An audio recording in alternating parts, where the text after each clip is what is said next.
Well, yeah, it's SoFi Nation. Welcome back. Episode 2 of the JockChain. We are here. We are recording.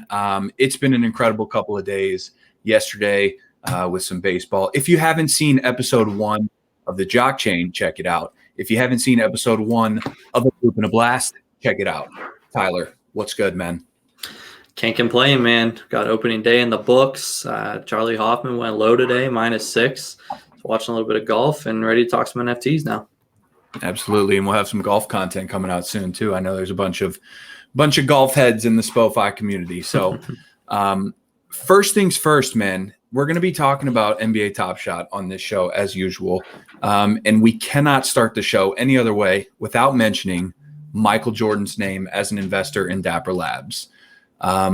If you took his name out of it, and you look at some of these other guys, these people that just invested in Dapper Labs, Ashton Kutcher, Kevin Durant, 2 Chainz, Will Smith, you'd be like, wow.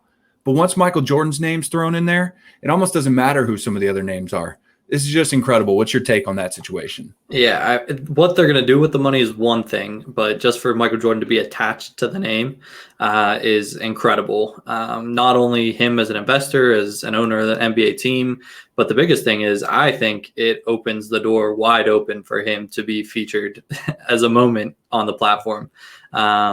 He's had his history with being involved with old NBA video games, where he didn't allow them to use his name, image, and likeness. And I think with him being an investor, that just opens the door for a few MJ moments down the road. I think we're a few years out from it, but I'm excited to see it. I know that was a question a lot of people had when this thing was getting started. What would be the best moment on NBA Top Shot ever? What would be the king forever? What if we had a Michael Jordan to rival LeBron? And so now we can start to think about some of those questions realistically, because you're right, it does open those doors. And why would he be an investor if he wasn't interested in what they were doing and if he didn't want to be a part of it? So the names are huge. The dollar amount is huge, $305 million to really get the ball going. Roham said that they're trying to build a project that's going to last for hundreds of years, not just for right now. Your takes on the money and some of the things that they can do with it.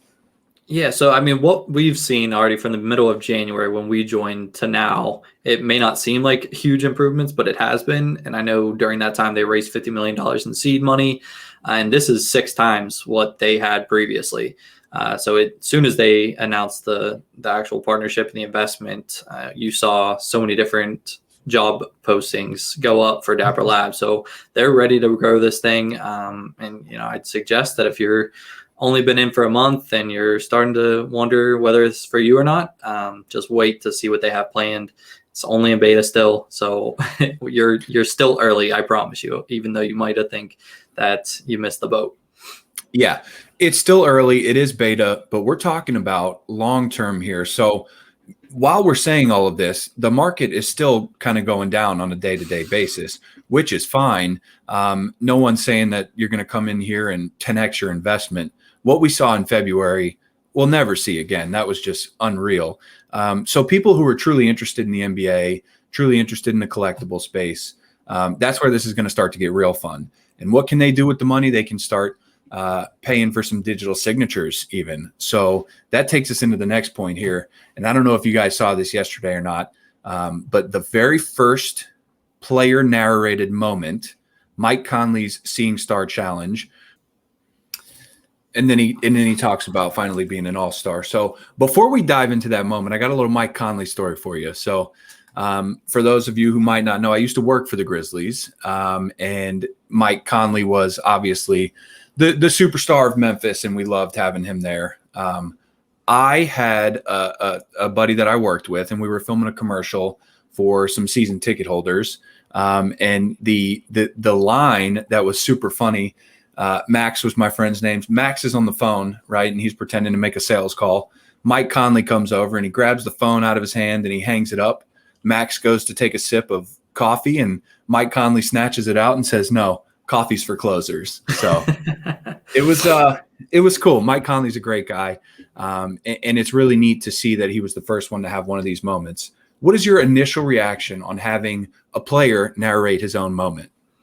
I like it. I mean, I think any additional utility you can add to these kind of moments, anything you can attach to them, I think this just scratches the surface of what the potential is long term for these moments of what players can do to them. Whether it's a narration like this, or if they add their own digital signature, or a personalized message. I mean, who knows? Even if it is a personalized message for only some of the serial count as opposed to the entire serial count, I think something like that could be interesting.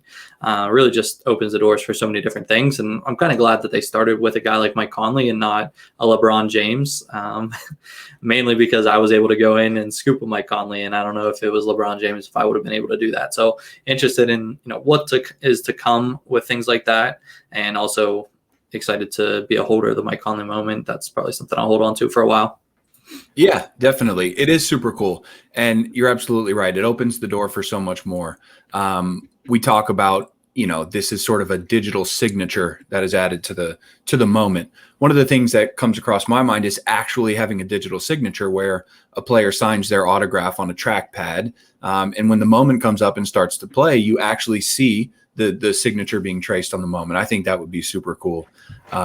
So the opportunities are endless. Mike Conley, great guy, all-star this year. And we saw what it did to the value of this moment. It definitely increased it.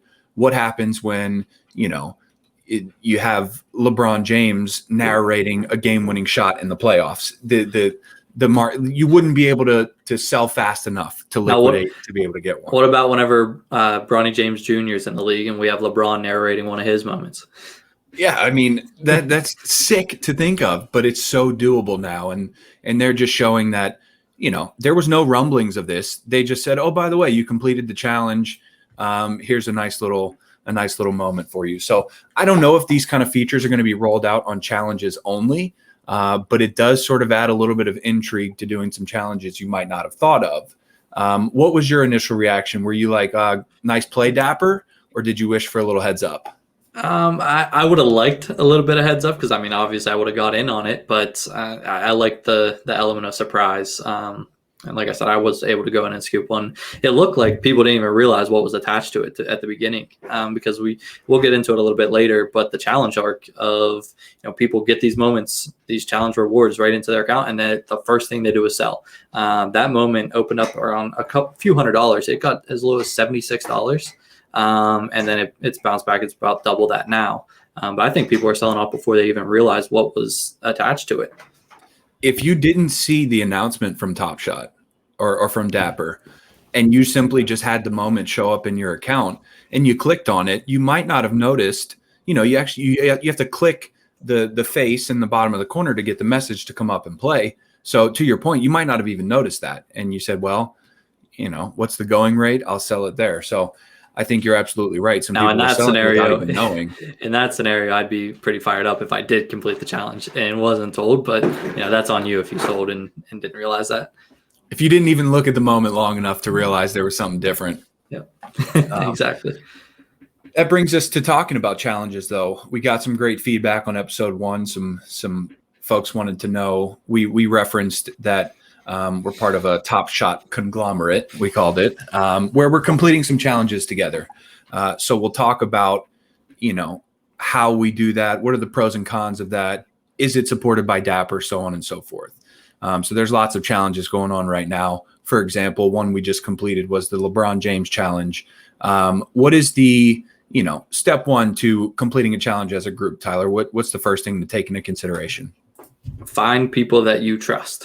Find somebody that you're not afraid to be financially tied to, and somebody that's not going to, one, run off with your moments if they're the ones collecting them, but two, somebody that you share like interests with, because one of the hard things about this is finding out, okay, it's one thing to go in on the challenge together, but now you only own a percentage of that moment, and you don't have full control about when you want to sell. So find people with like interests and people that you trust first and foremost. Yeah, and set those expectations on the front end. We did the LaMelo Cool Cats challenge, and from the very beginning, it was, we're going to hold after these moments release and see what happens, whether the market's up, whether the market's down. We're not going to make that decision ahead of time. But we did also set a threshold. Okay, if this LaMelo moment is worth X amount. We're going to sell because, we're not going to get too greedy there. So find people you trust and have good communication ahead of time. Some questions, I didn't know Dapper allowed that. It seems they're making these efforts about multi-accounting. How do you differentiate between someone who's got multiple accounts or, 4 friends who are going on this together? Does Dapper support people going in on challenges together? Yes, they absolutely do. They've said it time and time in the Discord. Roham has addressed it that they do support people going in on challenges together. And we're going to see some more outline of rules and regulations that they want to enforce when it comes to gifting and things like that, multi-accounting. But if you are playing by the rules, this is by the rules, it's in their terms of services, you're allowed to do it. You're golden.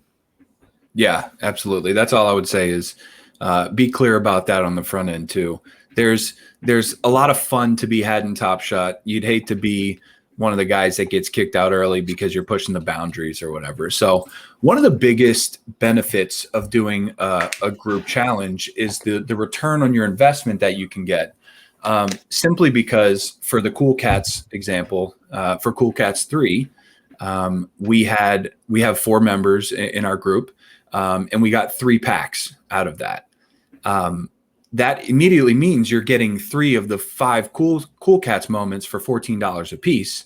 And then we figured out how to split the remaining 2. So that gives you a little bit of a better return when you go to sell because you don't have much invested in it. The pack luck does come into play, but what are some of those differentiators in return that you've noticed, Tyler, of some of these challenges that we've done? Is it a big difference? Is it a small difference? What have you noticed? Yeah, the first Luka Doncic challenge, that's when we noticed it the most because we all did, all 3 of us at that point, it was just 3 out of 4. All of us pulled packs. So whenever those were a few $100s a piece, as opposed to, 75 to 100 that we're seeing with this current Cool Cats challenge, it made a really big difference.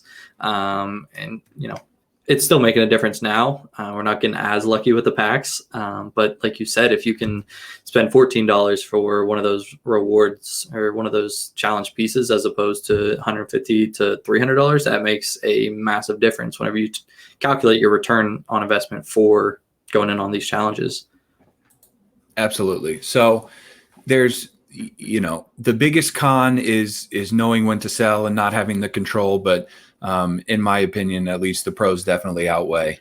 So if you're listening, or Tyler, for those who are listening, considering doing something like this, when is the best time that you've seen to get in on a challenge? Or if you do pull a pack, when's the best time to sell on the challenge based on some of the ones that we've seen in the past? So it really depends. For the Cool Catch challenges, we've seen some of the base moments. If you can get out ahead of the base moments needed for those challenges, by all means do it as soon as possible, because we all saw what happened with Will Barton going from $20 on the marketplace all the way up to $400 at the height of our February bull run. So get out ahead of that. And that was absurd. They're not, if you get out ahead because you're looking to flip, I promise you it's not going to go to 400 again, because they're trying to make it a little more accessible. But also there's some great accounts on Twitter that you can follow that have some theories and things like that. This most recent Cool Cats was players who played for international countries that were cold and completely, wild concept that Dapper's coming up with, but also wild that these people are out here and can crack the code. So shout out to them. If you're looking to buy, let's say you don't get a pack, you want to buy some moments that are needed for the challenge. Are you doing it as soon as everyone pulls their packs? Are you waiting a couple of days? What's your strategy there? Yeah, so like I said, with the base moment, you want to get out ahead of it as soon as you can, especially get ahead of the news. But as far as the actual moments itself, it seems like there's a trend with all of these challenges where the first few days after a challenge release is whenever the moments are at their absolute highest. Then it seems like it takes a little bit of a dip because the first wave of people, 85-90% of the people that are going to complete the challenge already have. Then we see a little bit of a dip. And then from there, it's like a gradual incline. And you'd think, at the end of a challenge, like the last 24 hours, you would assume that that is where the moments are the most expensive, but it's actually not the case. They tend to actually slide a little bit. I don't know if that's just people that were holding, anticipating that those last 24 hours going to be a fire sale. But really the market tends to slide. And then what we've seen after the actual challenge is over, don't be shocked whenever your moments decrease by 50 to 60%.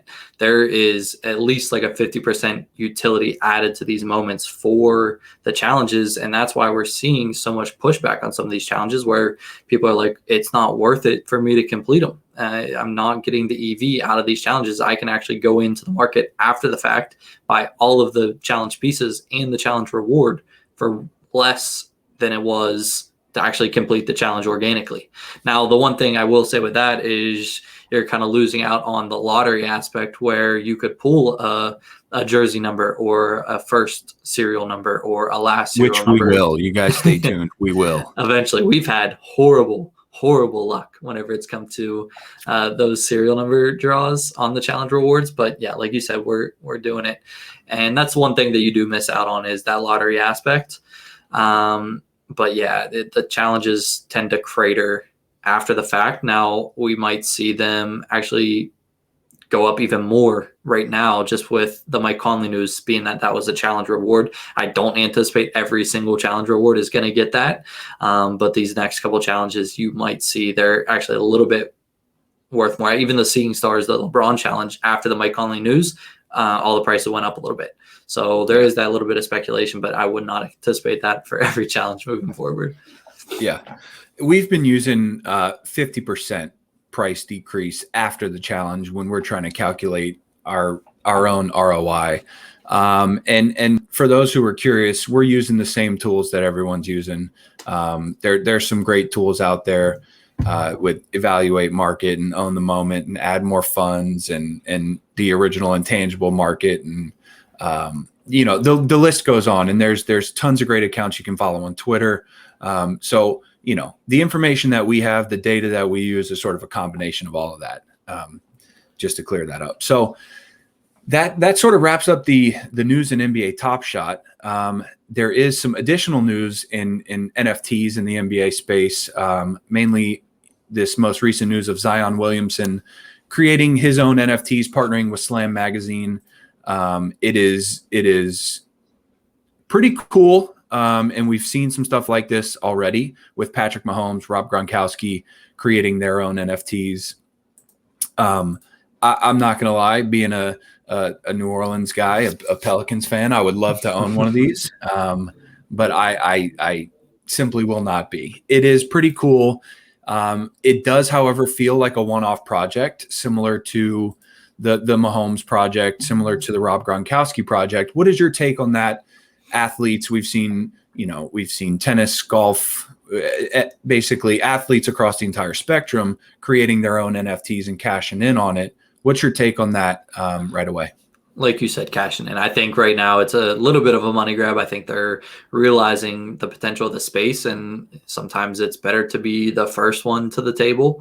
But I think as we see these people think a little bit harder about it and make it more of a long-term impact, that's where the real money is going to be, because this does seem like a little bit of a money grab. But I mean, if you can sell it, I mean, by all means, I think Bryson DeChambeau is sold for like $30,000. So I have no problem with them doing it, but that doesn't necessarily mean that there's going to be a lot of staying power for some of these early ones that really don't have much utility to them.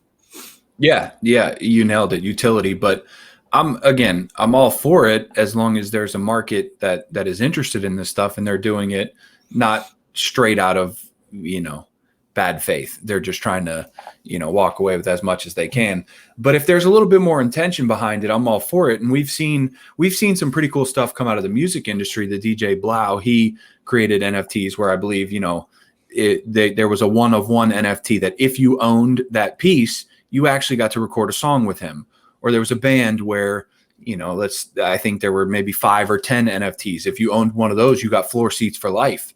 You could go to a concert, check it out with floor seats, sell the NFT to someone else, and then they have that ability moving forward.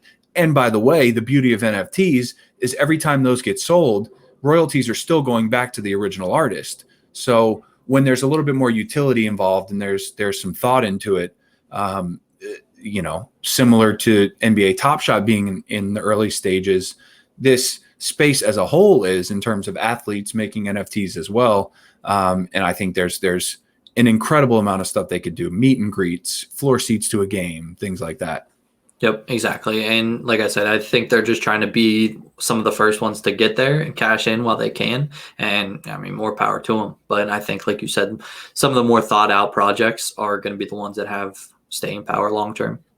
For sure.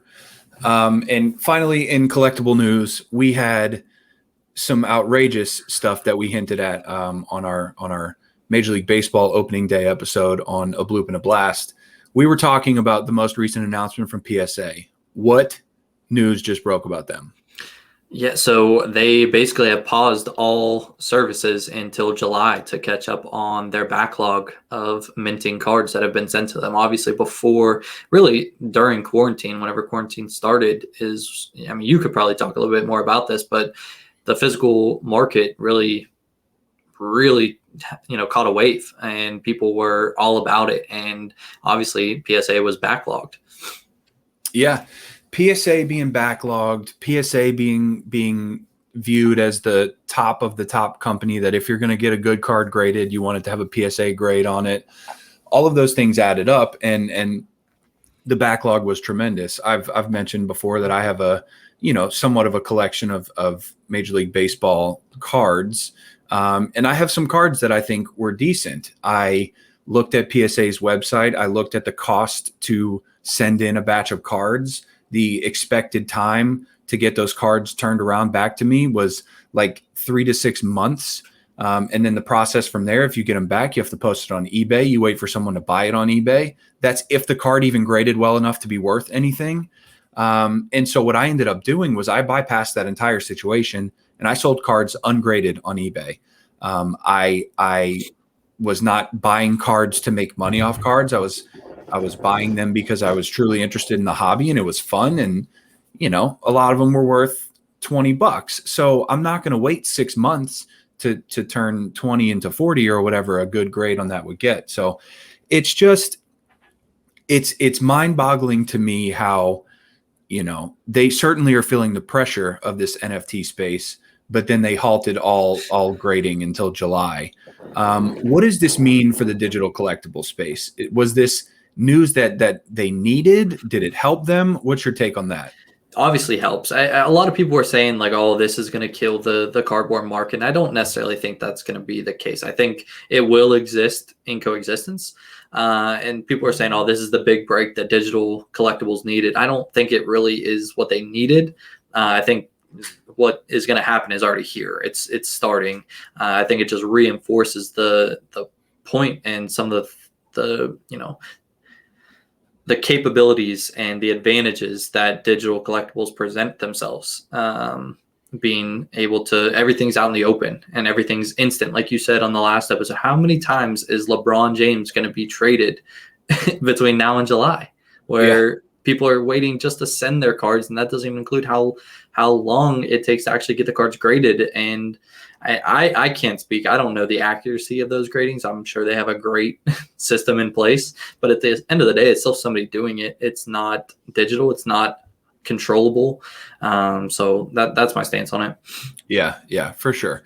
I agree with you. It's not the break they needed. The break was already here. It just further creates that divide. And in my mind, the divide comes in the short game. The physical card world is still going to exist. People are still going to want their Michael Jordan cards graded, in a case with a grade. The Mike Trout rookie cards, these will always have a market.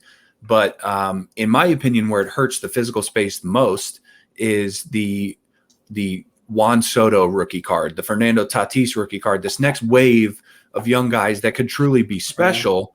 But if you're buying those physical cards, it is an investment for years.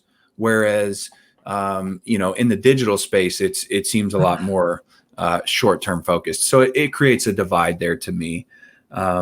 when they reopen in July, here's the question for you. Do you think they're going to have different policies in place? Do you think they're going to hire a bunch of people in the interim? Like, how do they handle the influx of cards in July? What happens then?